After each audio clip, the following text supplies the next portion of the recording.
55 बरस की उम्र में सरकारी नियमों के अनुसार रिटायर हुए। सरकार कहती है बाबा तुम नहीं रिटायर होना, तुमको तो काम करना ही पड़ेगा, तुम्हारे जैसा आदमी कहाँ मिले हमें, तो 1 साल और एक्सटेंशन, 1 साल और, यूँ 3 साल एक्सटेंशन देने के बाद तो गवर्नमेंट सर्वेंट रूल्स, 3 साल के बाद एक्सटेंशन नहीं, तो सरकार बदलती है रूल्स को। ये रूल सब पर लागू होंगे, ऊबाखिन पर नहीं होंगे, इसको तो काम करना ही पड़ेगा। तो 4 साल, तो 5 साल, तो 7 साल, तो 10 साल, तो 12 साल, 67 बरस का बूढ़ा हो गया और किए जा रहा है। भाई नौकरी के लालच में नहीं, गृहस्थ है नौकरी तो चाहिए ही, नौकरी नहीं लेता ऐसा नहीं है, लेकिन एक मोद होता है कि मेरे इस काम से कितने लोगों का भला हो रहा है। बार बार प्रश्न उठाते हैं लोग कि इस साधना से अनासक्त हो जाएंगे, आसक्ति ही नहीं रहेगी तो हम काम कैसे करेंगे। आसक्ति के मारे तो हम में जोश होता है, हम काम करते हैं, खूब राग जागता है तो काम करते हैं। आप कहते हैं राग निकाल दो, आसक्ति निकाल दो, तो हम तो बिल्कुल निकम्मे हो जाएंगे। अपना परिवार कैसे पालेंगे, अपनी जिम्मेदारी कैसे निभाएंगे, क्योंकि अनासक्त होकर काम करना कभी सीखा ही नहीं, जाना ही नहीं कि अनासक्त होकर भी काम किया जा सकता है। गुजरेगा इसमें से तब जानेगा। जितना आसक्त होकर काम करता है उससे कई गुना ज़्यादा काम करेगा, अनासक्त होकर के बात बदल जाएगी। आसक्त होकर काम करता है तो अहम भाव प्रमुख है मेरे लिए, और जहां अहम भाव का जीवन जीता है, आत्म केंद्रित जीवन जीता है, भीतर से बड़ा तनाव आता है। काम तो करता है, इस तनाव के साथ करता है, इस खिंचाव के साथ करता है, इस पीड़ा के साथ करता है। वही काम अब आत्म भाव नहीं है। अरे मेरा भला तो है ही, औरों का भी देख कितना भला, मेरे इस काम से देख औरों का भी कितना भला। जहां ये हुआ कि स्व केंद्रित जीवन टूटा, अब तो जरा भी तनाव का नामो निशान नहीं, बड़ी सुख शांति के साथ काम कर रहा है। बहुत ताकत बढ़ती है काम करने की। ऐसी बात केवल एक उबाखिन में हो जाती तो कहते न जाने कोई चमत्कार होगा। भाई हमने अपने अनुभव से भी जाना, काम करने की ताकत बहुत बढ़ती है। हमने अनेक साधकों की बात भी सुनी, पत्र आते ही रहते हैं, कोई मिलता है तो कहता है कि ये विपश्यना क्या मिल गई, हमारी तो काम करने की ताकत बहुत बढ़ गई, अब देखो हमने अपना काम बढ़ा लिया और उसमें देखो इसका सफलता मिलने लगी। ऐसा होता ही है। लौकिक क्षेत्र में भी लाभ, परलौकिक क्षेत्र में भी लाभ, और लोकोत्तर अवस्था तक पहुंचाने वाला मार्ग धर्म तो हर कदम पर कल्याण करने वाला, मंगल करने वाला। तो घबराए नहीं। साल भर तक ये दृढ़ निश्चय कि सुबह शाम घंटे घंटे बैठूंगा ही, चाहे जो कुछ हो जाए, कुछ नहीं खोओगे, लाभ ही होगा। साल भर इस अधिष्ठान पूरा कर लिया, इसके बाद तो जिस दिन नहीं बैठ पाओगे उस दिन मन में होगा, जैसे रोज नहाने वाला व्यक्ति एक दिन नहीं नहा पाए तो बड़ी बड़ी बेचैनी सी होती है, आज नहाया नहीं। रोज भोजन करने वाला 2 वक्त भोजन न करे तो बेचैनी सी। ऐसे ही साधना करने वाला साधना नहीं करेगा, उसके मन में बेचैनी हो गया, साधना नहीं किया, साधना नहीं की, फिर तो स्वभाव हो जाएगा, जीवन का एक अंग हो जाएगा, जीवनचर्या का एक भाग हो जाएगा, कुछ नहीं करना पड़ेगा। ये साल भर तो मन को मजबूत करके काम करना ही होगा। सुबह शाम 1-1 घंटे, 1-1 घंटे।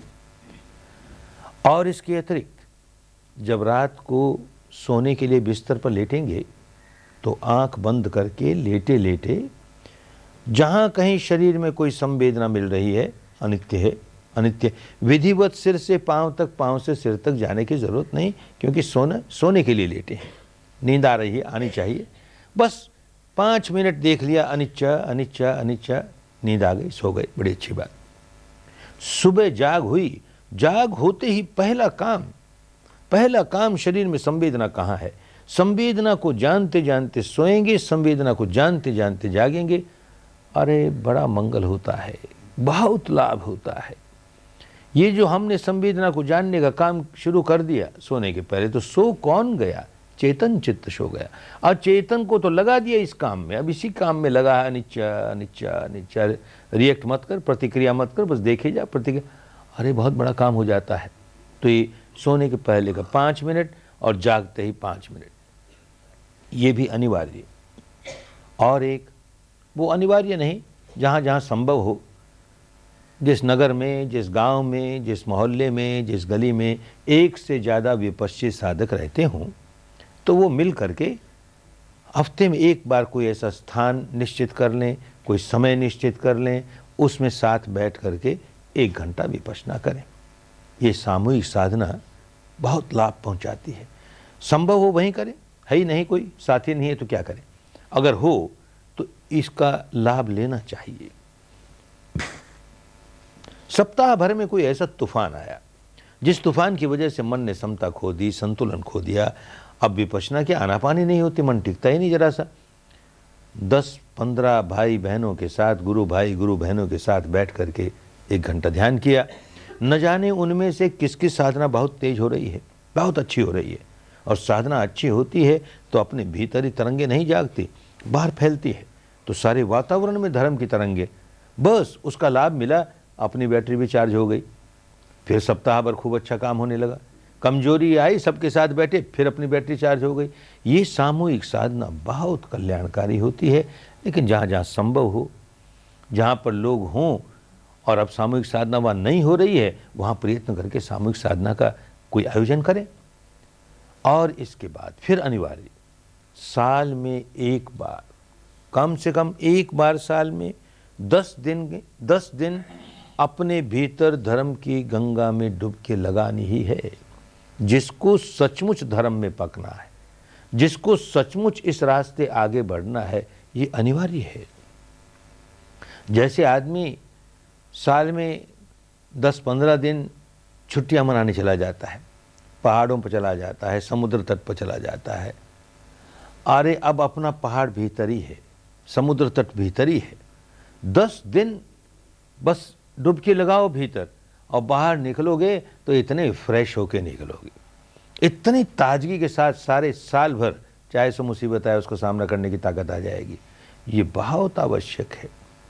ऐसे किसी शिविर में आए, किसी साधना स्थल पर आए, अच्छी बात, उसके वातावरण का, उसके वायुमंडल का, उसके धर्म की तरंगों का लाभ मिलेगा। नहीं आ सके, चिंता की बात नहीं। धर्म हमको स्वाधीन बनना सिखाता है। अपना स्वयं शिविर लगाएं, खुद ही अपना शिविर लगाएं। कोई एक स्थान, एक कमरा कहीं एकांत मिल जाए, अपने आप को बाहर की दुनिया से काट लिया, और उस कमरे में है बस इतनी सुविधाओं कि कोई व्यक्ति सुबह और दोपहर का भोजन ला के दे दे, बाकी दुनिया से बिल्कुल काट लिया। और सारी बात तो जानी हुई है। ठीक इसी प्रकार काम करना है। 3 रत्नों की शरण लेंगे, 8 शील लेंगे, धर्म को समर्पित हो जाएंगे और काम शुरू कर देंगे। 3-3.5 दिन आना पाना, उसके बाद विपश्यना। बस सारी की सारी विधि तो यही है, यही नियम है, यही अनुशासन है, यही समय सारणी है। अपना स्वयं शिविर लगाएंगे। स्वयं शिविर लगाने के पहले अगर याद रहे तो अपने मार्गदर्शक को सूचना भेज दें कि अमुक दिन अमुक जगह मैं अपना स्वयं शिविर लगा रहा हूं या लगा रही हूं। अच्छा है, मार्गदर्शक क्या करेगा? मार्गदर्शक अपने मंगलमय का काम तो खुद को ही करना पड़ेगा। लेकिन कभी किसी कारण से सूचना नहीं दे सके तो मन में कमजोरी नहीं आए, हमने अपने मार्गदर्शक को सूचना ही नहीं दी, हमारा शिविर कैसे सफल होगा? घबराए नहीं, जरूर सफल होगा। मंगल मैत्री फिर भी मिलेगी। कोई चमत्कार की बात नहीं है। सारा का सारा धर्म, कुदरत का कानून, विश्व का विधान, नियमों के अनुसार सारी बात चलती है। होता क्या है समझे, जिस समय कोई व्यक्ति अपने भीतर कोई विकार जगाता है, क्रोध जगाए, वासना जगाए, भय जगाए, जो विकार जगाता है, हर विकार की अपनी तरंग होती है, हर शब्द की अपनी तरंग होती है। विकार जगाए एक तरह की तरंग, क्रोध जगाया, क्रोध की एक प्रकार की तरंग। अब सारे विश्व में जहां जहां इस प्रकार की तरंग है, उसके साथ ये समरस हो जाएगा, ट्यून अप हो जाएगा। तो बाहर इस प्रकार की जितनी तरंग है, उसके साथ ट्यून अप हो करके अपनी तरंग को और तेज कर लेगा। जो क्रोध जगा है वो बाहर की तरंगों से मिल करके और तेज हो गया। ठीक इसी प्रकार साधना करने बैठोगे तो भले थोड़े क्षण ही ऐसे मिलते हों, वीत रागता के क्षण, वीत द्वेषता के, वीत मोह के। वीत राग का जो तरंग है, जब उसको हमने पैदा किया, वो तरंग जागी, तो सारे विश्व में आज के पहले भी जो संत हुए, आज भी जो संत हैं, उनकी वीतरागता की तरंगों के साथ अपने आप समरस होने लगा। तो बल मिलने लगा, मंगल मैत्री मिलने लगी ना। और क्या मंगल मैत्री होती है? एक घटना पैगंबर मोहम्मद साहब के जीवन की। जैसे सभी संतों के जीवन में होता है, जीवन काल में बहुत से लोग विरोधी हो जाते हैं। इनके जीवन में भी ऐसा हुआ, कुछ लोग बड़े विरोधी हो गए। एक इनका ही अपना शिष्य, जो प्रमुख शिष्य था, कभी इनसे लड़के अलग चला गया और बड़ी निंदा करे इनकी निंदा करे, इनकी शिक्षा की निंदा करे। किसी दूसरे शिष्य ने सुनी ये बात तो आया पैगंबर साहब के पास कि वो आपका पुराना शिष्य था ना, आजकल बड़ी बेतुकी बातें करता है, आपके खिलाफ बोलता है, धर्म के खिलाफ बोलता है। बेचारा समझा नहीं, उलझा हुआ है, इसलिए इतना अकुशल काम कर रहा है। आप मेरे साथ चलिए, उसे समझा दीजिए तो ये गलती करना बंद कर देगा। संत आदमी थे, कहा चलो भाई समझा देंगे, हमारा क्या बिगड़ता है। गए, दोनों के दोनों पहुँचे उसके पास। अब इसके पहले कि पैगंबर साहब कुछ बोले, ये जो साथी आया था ये वकील बन गया, ये समझाने लगा और समझाते समझाते आपस में तू मैं हो गई, लड़ाई हो गई, गाली गलौज हो गई, हाथापाई होने लगी। तो पैगंबर साहब खिसक गए। इसने देखा हमारे गुरु बड़े अजीब, जब बात बड़ी हाथापाई हुई तो निकल गए, तो भागा उनके पीछे पीछे। आपने ये क्या किया महाराज, उस वक्त तो आपकी ज़रूरत थी और आप चले आए। अरे तू नहीं जानता, मैं जानता हूँ। जैसे ही तूने गाली गलौज शुरू किया, क्रोध जगाया, वैसे ही सारे फरिश्ते चले गए। तो मैं क्या करता, मैं भी चला गया। अरे जहाँ झगड़े फसाद होते हैं वहाँ कोई सम्यक देव कैसे रहेगा, कोई फरिश्ता कैसे रहेगा? उसको तो अपनी तरंगे मिलेगी, वहीं रहेगा ना। ऐसी तरंगों में, लड़ाई झगड़ों की तरंगों में तो कोई शैतान ही रहेगा, कोई दुर्देव ही रहेगा, सम्यक देव कैसे रहेगा? तरंगें जैसी हम पैदा कर रहे हैं, ठीक वैसी ही तरंगों के साथ हम समरस होंगे। हमारे रेडियो की सुई को जिस मीटर बैंड पर हमने लगाया, उस मीटर बैंड की क्या तरंग है, अब हजारों मील दूर कोई ब्रॉडकास्ट हो रहा है, उसके साथ समरस हो जाएगा। प्रकृति का नियम है, कुदरत का नियम है, तो घबराना नहीं। सूचना नहीं दी तो भी मंगल मैत्री मिलेगी, धर्म का बल मिलेगा और स्वाधीन होना सीखोगे। ऐसे 10 दिन का स्वयं शिविर लगाओ। ये जो रोज सुबह शाम 1-1 घंटे, रात को सोते वक्त 5 मिनट, जागते ही 5 मिनट, और हो सके तो सप्ताह में एक बार सामूहिक साधना की 1 घंटा, और फिर अनिवार्य साल में 10 दिन का शिविर, ये अनिवार्य है। ये कम से कम है। किसी के पास इससे ज़्यादा समय हो तो कोई रोक नहीं, इससे ज़्यादा समय। जब अपना काम कर रहे हैं, अपनी जिम्मेदारी पर लगे हैं, जो आदमी जिस जिम्मेदारी पर हो, उस समय वही अपना ध्यान है, वही अपनी विपश्यना है, सारा ध्यान उस काम में लगाएंगे। लेकिन जैसे ही काम से निवृत्त हुए, भले 10 मिनट का ये अवकाश मिला, काम करते करते 10 मिनट कोई काम नहीं है, तो आंखें खुली है, मन भीतर है, अनिच्छा अनिच्छा अनिच्छा। गए कहीं किसी ऑफिस में और वेट करना पड़ा बाहर, वेट कर रहे हैं, आंखें खुली है, मन भीतर है, अनिच्छा अनिच्छा अनिच्छा। कल्याण हो गया ना। ये नहीं जाने तो क्या करे कि देख मुझको बाहर बैठा दिया, घंटे भर तक हमारा समय खराब कर दिया, बड़ा अहंकारी है, उसके प्रति क्रोध ही क्रोध, द्वेष ही द्वेष। अरे तू क्रोध के बीज बोता है, अब अंधकार पैदा करता है, आगे के लिए अंधकार पैदा करता है, अब दुख पैदा करता है, आगे के लिए दुख पैदा करता है। विपश्चित साधक, ठीक विपश्चित साधक हुआ कभी नहीं करेगा। 1 घंटा वेट करना तो करना ही पड़ेगा भाई। इतने समय का उपयोग करे ना, तेरा मंगल हो, तेरा कल्याण हो, तेरा भला हो। तो जो बीज बोता है वो प्रकाश का बीज है, अपने सुख शांति का बीज है। अब भी प्रकाश, आगे भी प्रकाश, अब भी सुख शांति, आगे भी सुख शांति। इस तरह से इस समय का उपयोग करना है। मनुष्य का जीवन बड़ा कीमती जीवन। जिस वक्त काम कर रहे हैं उस वक्त संवेदना देखने की जरूरत नहीं, सारा ध्यान काम में हो ताकि वो काम खूब सफल हो। काम से निवृत्त होते ही जितना समय है, आंख खोले खोले भी, आंख बंद करके ध्यान नहीं, आंख बंद करके ध्यान तो अपने घर पर या जहां गुरु भाई गुरु बहन बैठे हैं उनके साथ बैठे हो तो, और लोग, अजनबी लोग, अपरिचित लोगों के बीच में आंख बंद करके बैठोगे, ध्यान का दिखावा हो जाएगा। धर्म का जहां दिखावा हुआ, धर्म डूब जाता है। लोगों को पता नहीं लगे कि ये ध्यान कर रहा है। अरे आंख खोले खोले जानते रहें, संवेदना जाननी है, अनित्य ही समझना है, समता में रहना है। लोगों क्या दिखाएंगे? जब जब कोई व्यक्ति कोई ऐसा चिन्ह धारण करता है जिससे ये पता लगे लोगों को ये बड़ा धार्मिक है, समझ लेना चाहिए बेचारे में कुछ कमी है, इसलिए दिखाना चाहता है मैं बड़ा धार्मिक हूँ। अरे जो सचमुच धार्मिक है क्या दिखावा करेगा रे? उसका जीवन बोलेगा धार्मिक है, उसका सारा व्यवहार बोलेगा धार्मिक है, तो बड़ी समझदारी के साथ, कहीं दिखावा न हो जाए, जीवन में उतरे धर्म, बस यही ख्याल रहे जीवन में उतरे धर्म। समय का खूब सदुपयोग हो। मान लो कि 10 दिन का शिविर लगा दिया और फिर 3 दिन की छुट्टी आ गई, मिल गई, वीकेंड की 2 दिन की छुट्टी मिल गई, 1 ही दिन की छुट्टी मिल गई, 1 दिन का स्वयं शिविर लगा दिया। ये जो छोटे स्वयं शिविर होंगे तो उनमें 1/3 आनापान, 2/3 विपश्यना। लेकिन जो सुबह शाम घर में ध्यान करेंगे उसमें जरूरी नहीं कि 1/3 आनापान और 2/3 विपश्यना। 1 ही घंटे का समय है विपश्यना में लगाना है।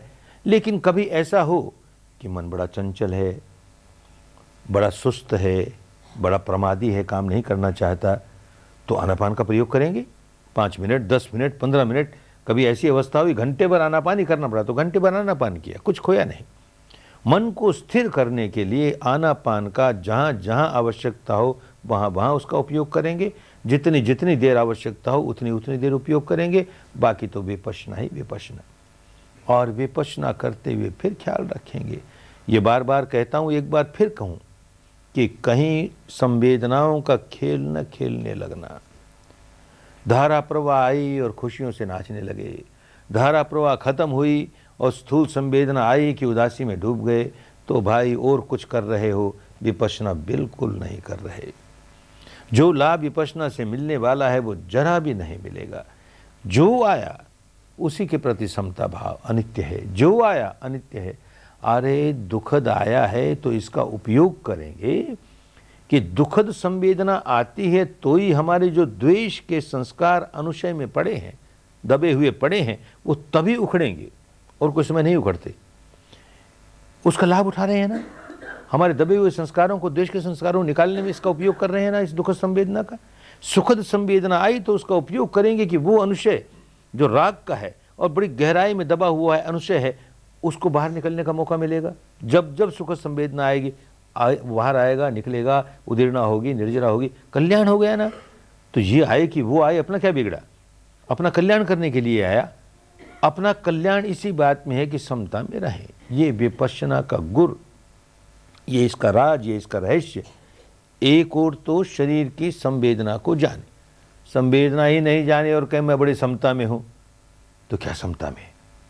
तो ऊपर ऊपर की समता, दिखावे की समता। संवेदना होनी जरूरी, संवेदना है और हम नहीं प्रतिक्रिया कर रहे, बस ये 2 बात, संवेदना को जानना भी है और प्रतिक्रिया भी नहीं करनी है। और फिर दूसरी बड़ी बात कि जो सुबह शाम की बैठक है, मैकेनिकल ना हो जाए, यंत्रवत ना हो जाए। ये सजगता बनी रहे। संवेदना को क्यों जान रहा हूँ, संवेदना को जान रहा हूँ तो अनित्य बोध जग रहा है कि नहीं, अनित्य बोध के सहारे समता जग रही है कि नहीं। मैकेनिकल हो जाएगा फिर कर्म कांड बन जाएगा। जब जब देखो मैकेनिकल होने लगा, यंत्रवत होने लगा, तो सिर से पाँव तक, पाँव से सिर तक चलते थे, बदल दो, जरा यूं चलना शुरू कर दो, यूं चलना, किसी तरह से जरा परिवर्तन ले आओ, सजगता आ जाएगी। धीमे चलते थे तेज चलने लगो, तेज चलते थे धीमे चलने लगो। कुछ नहीं हो तो थोड़ी देर आनापान करना शुरू कर दो। यंत्रवत नहीं बन जाए, नहीं तो लाभ नहीं होगा। खूब सजग और खूब समझदारी के साथ विपश्यना करेंगे, लाभ आएगा ही। फिर अपने को जांचते रहेंगे कि ये जो सुबह शाम साधना कर रहा हूँ उससे मेरे जीवन में क्या लाभ आया। वैसी ही परिस्थितियाँ पहले आती थी, अब आई, क्या फ़र्क पड़ा। खुद जांचेंगे अपने आप को, दूसरा क्या जांचेगा। कई बार तो ऐसे होता है कि कोई भाई की अपना स्वप्न है, वो चाहता है कि हम उसके लिए ये कर दें, जो कि अनुचित है, लेकिन उसका अपना स्वप्न है। और हम शिविर से गए और फिर उसका जैसा वो चाहता है वैसा काम करते नहीं, तो उसको बड़ा बुरा लगेगा। क्या सीख के आया शिविर में जाकर के, क्या सीख लिया तुमने शिविर में जाकर के, क्या फ़र्क पड़ गया तुझमें, वैसा कब है। वो तो अपने चश्मे से देखता है ना, तो उससे घबराएंगे नहीं। अपने को जांचेंगे, सचमुच फ़र्क पड़ा कि नहीं, पहले जितना व्याकुल हो जाया करता था उसमें कुछ कमी आई कि नहीं, पहले जितना संतुलन खो देता था उसमें कुछ कमी आई कि नहीं। खुद जांचेंगे, खूब मालूम होने लगेगा। खुद जांचने पर फ़र्क आ रहा है, सुधार हो रहा है, तो हम साधना ठीक कर रहे हैं। हम साधना कर रहे हैं, सुधार कुछ नहीं हो रहा, तो कुछ गड़बड़ है भाई, हम ठीक से नहीं कर रहे। तो अपने मार्गदर्शक से मिलें, उसे पत्र से पूछें और सुधार करें। फ़र्क आना ही चाहिए। जीवन में फ़र्क नहीं आ रहा है तो और किसी तरह का भले कर्मकांड होगा, विपश्यना से ऐसा हो नहीं सकता कि विपश्यना करे भी जैसे करनी चाहिए वैसे करे और जीवन में सुधार नहीं हो। सुधार होगा ही, प्रत्यक्ष होगा, आंखों के सामने होगा। ये जो इतना बड़ा रत्न मिला है, इसे खूब संभाल के रखना है। संभाल के ही नहीं रखना है, इसका संवर्धन करना है, संवर्धन करना है। एक कहानी चलती है अपने यहाँ, इन 10 दिनों में बहुत कहानियाँ सुनाई ना, जैसे सुनाने वाले को भी कहानी सुनाने का व्यसन लग गया और सुनने वालों को भी थोड़ा थोड़ा व्यसन लग गया। तो जाते जाते एक कहानी और कह दी। एक कहानी चलती है अपने यहाँ, एक बूढ़ा बहुत धनवान व्यक्ति बुढ़ापे में विधुर हो गया। विधुर हो गया माने घर वाली स्वर्ग सिधार गई, और अपने यहाँ तो घर वाली वही गृह लक्ष्मी, घर में जो अन्न धन भंडार उसकी चाबियाँ तो उसके पास रहे। अब वो तो चली गई, ये चाबियों का गुच्छा किसको दे? संयुक्त परिवार है, 4 पुत्र हैं तो 4 बहुएं हैं, चारों को तो दे नहीं सकता। तो चारों को बुला के कहता है ये चाबी का गुच्छा उसको मिलेगा, मैं परीक्षा लूँगा, उसको मिलेगा जो परीक्षा में सबसे अव्वल नंबर, ऊंचे नंबर लेकर आएगा। क्या परीक्षा लूँगा? तो ये 5 दाने, ये 5 दाने अनाज के, ये 5 दाने अनाज के, चारों को 5-5 दाने दे दिए और कहा 4 बरस के बाद आऊँगा, जो इन 5 दानों को संभाल के रखेगी उसको चाबी का गुच्छा। अरे जो 5 दाने अनाज के नहीं संभाल सकती, वो इतना बड़ा अन्न धन भंडार कैसे संभालेगी? बस यही परीक्षा हमारी। बूढ़ा चला गया। बड़ी बहू ने सोचा ये बूढ़ा सठिया गया, कोई बात हुई है 5 दाने, अरे 4 बरस तक भेजा खराब हो जाएगा याद करते करते, फेंक ना, वो आएगा तो अपने भंडार घर से दूसरे 5 दाने लेके दे दूंगी, ले तेरे 5 दाने, बात खत्म हो जाएगी। फेंक दिए उसने।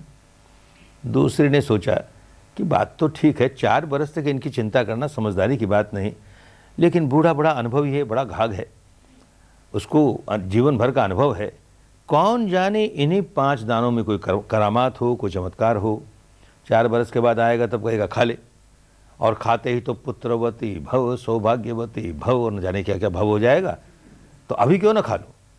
वो आएगा तब दूसरे 5 दाने दे दूंगी, खा गई।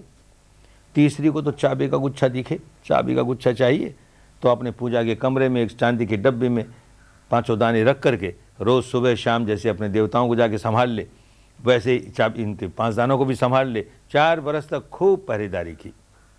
चौथे ने 5 दाने लिए, घर के पिछवाड़े की ज़मीन साफ की, 5 दाने बो दिए, समय पाकर 5 पौधे निकल आए, एक एक पौधे में 100-100 दाने आ गए।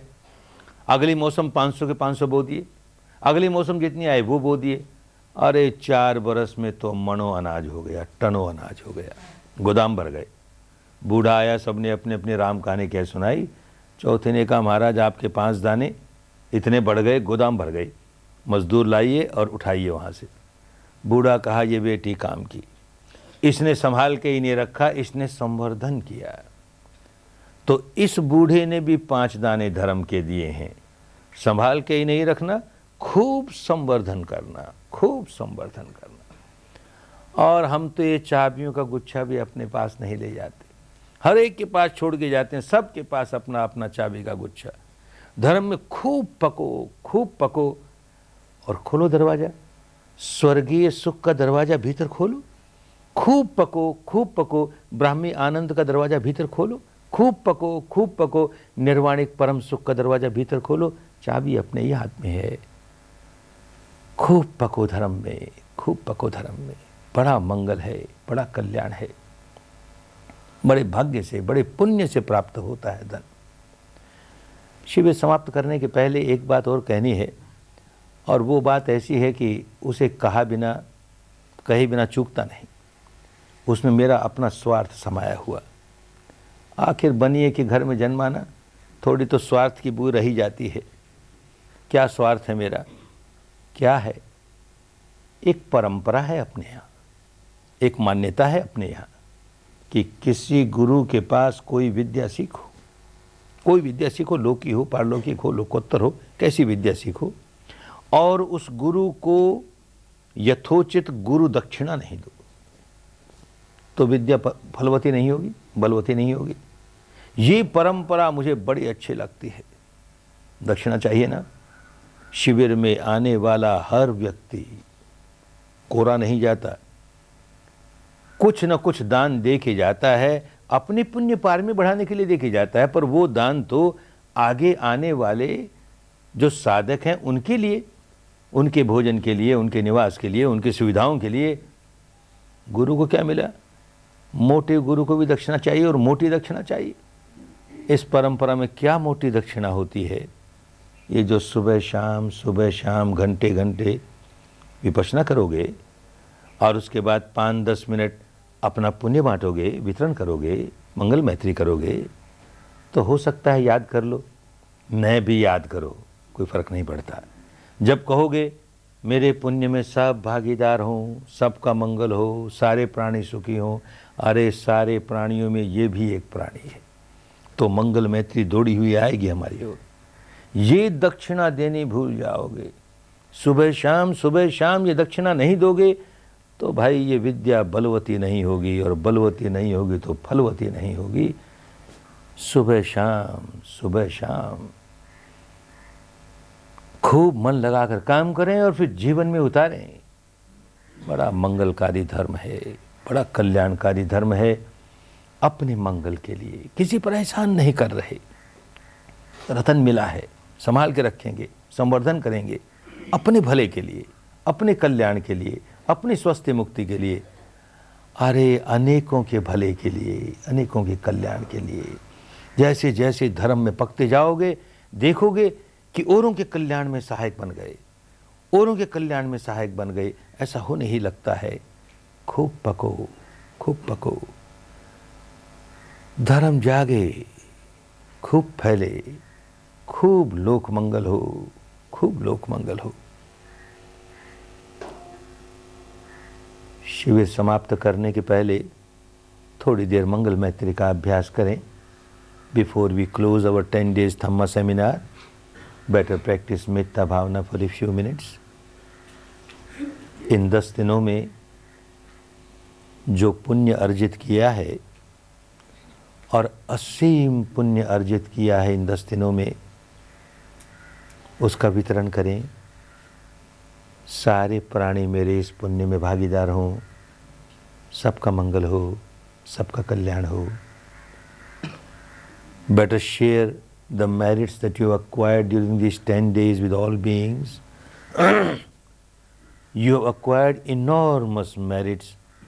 Better share with all beings. May all beings share my merits. May all beings be happy, be peaceful, be liberated.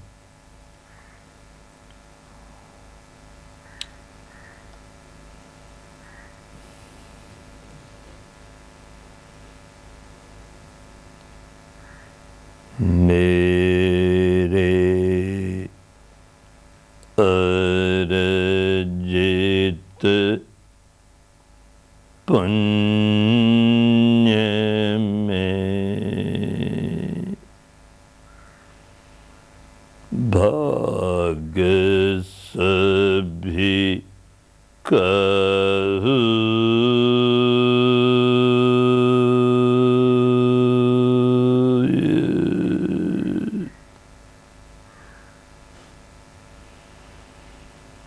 इस मंगलमय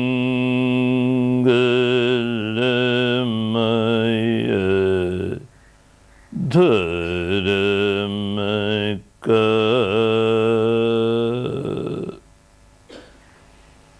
लाभ सभी को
सर्वेषु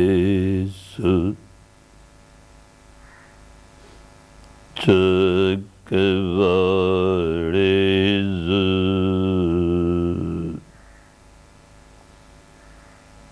यः देवा च ब्रह्मणा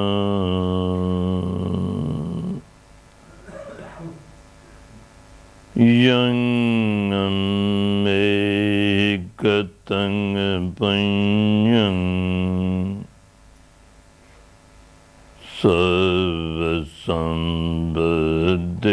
सर्वसम्पत्तिसाधकं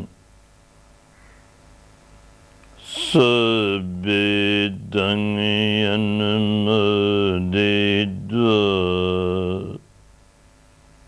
समग्र साजने रता प्रमोद रहित हर काज विशेषद पुण्य भाग्यमिदं जन्यं समंगदामकारिदं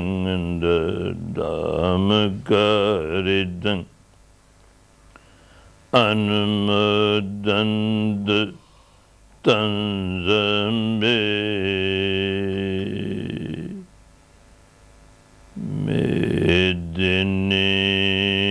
medine chadu sakege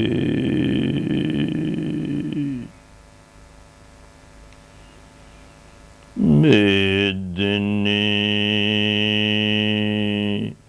chadu sagege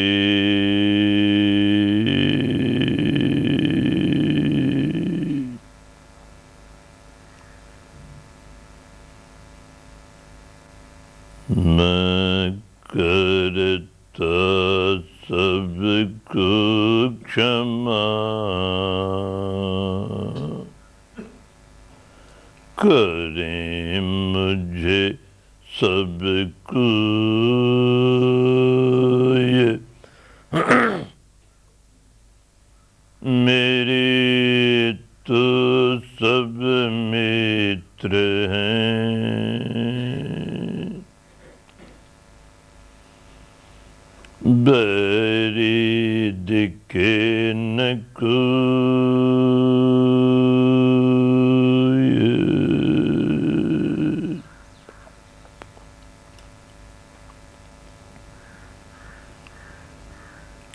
I pardon. I pardon. I pardon all those who might have hurt or harmed me, knowingly or unknowingly, intentionally or unintentionally, by their deeds of body, speech, or mind.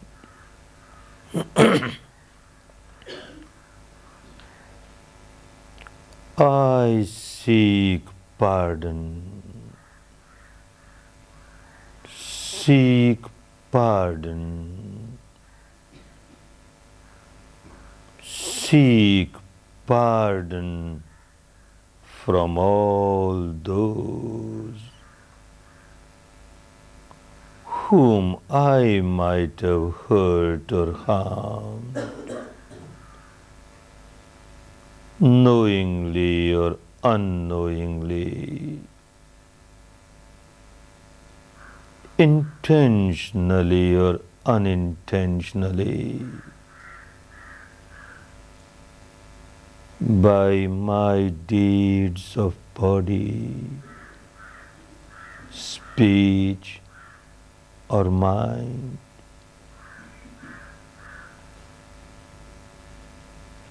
All are my friends. None is my enemy. All are my friends. None is my enemy.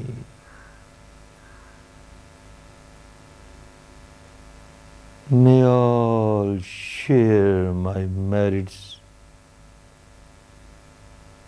share my peace, my harmony,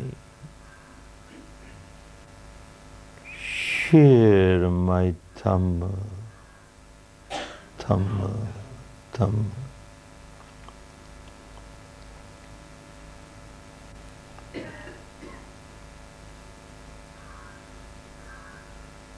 May all be happy, be peaceful, be liberated,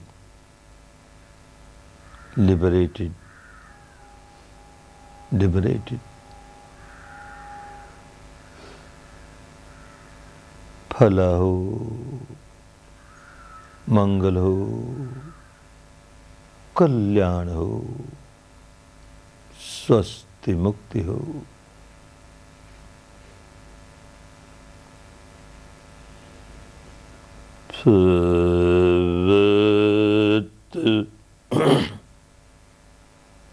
सर्व मंगलम्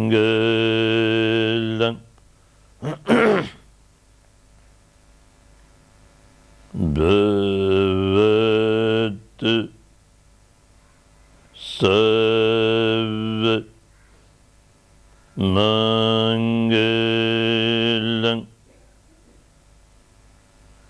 भवतु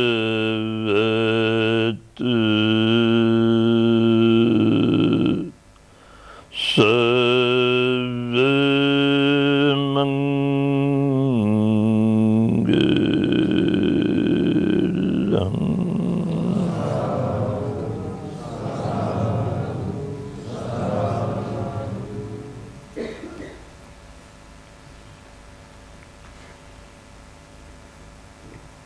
नमन करें सब धर्म को,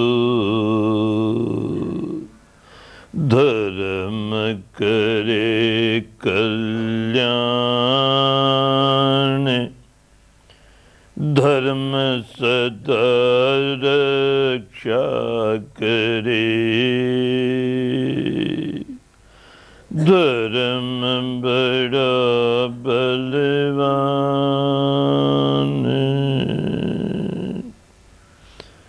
नमन करें हम धर्म को,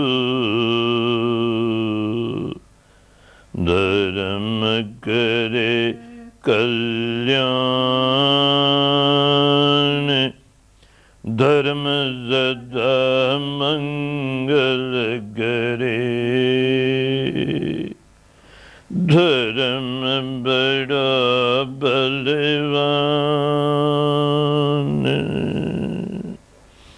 धर्म बड़ा बलवान।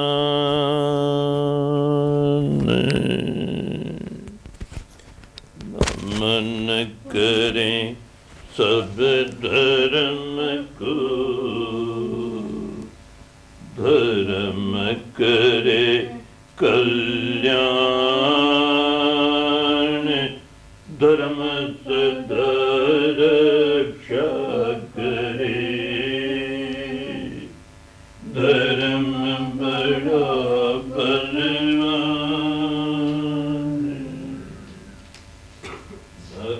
नमन करें सब धर्म